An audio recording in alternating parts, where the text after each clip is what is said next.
Les chefs d'Ako chinois, les installations de divertissement dans la zone publique du village des athlètes sont très rapidement devenues un lieu de rencontre pour les militaires venant des 4 coins du monde. C'est quelque chose qui montre une façon de sympathie avec des gens, s'échanger. Déjà, quand il gagne, il rentre avec quelque chose de souvenir chez lui.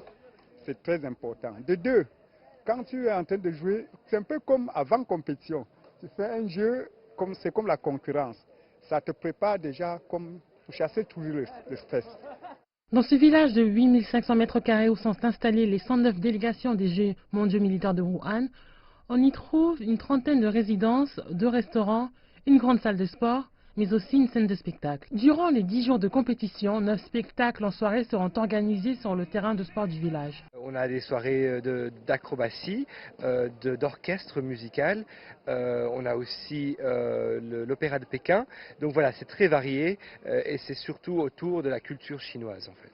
Donc le public, c'est principalement des sportifs, les militaires qui participent en fait à ces jeux militaires. Et donc voilà, chaque soir, après leur longue journée et après leur dîner, on les invite à rejoindre notre spectacle pour admirer en fait et mieux connaître la culture chinoise. Le village, qui est capable d'accueillir au total 10 000 athlètes, est une première dans l'histoire des Jeux mondiaux militaires. Ici, les athlètes se sentent privilégiés. Alors, le village des athlètes, je le trouve vraiment très bien, très grand. Les appartements sont vraiment bien faits pour les athlètes, très confortables et beaucoup de bâtiments pour accueillir tout le monde au même endroit. C'est vraiment très bien fait. La cuisine est très bien, même si c'est la restauration collective. Un très grand choix, il y a beaucoup de stands, donc il n'y a pas beaucoup d'attente et la pièce est très grande et on mange tout le monde ensemble, donc c'est très agréable. Les Jeux se termineront le 27 octobre. Le village sera ensuite transformé en résidence et installation publique.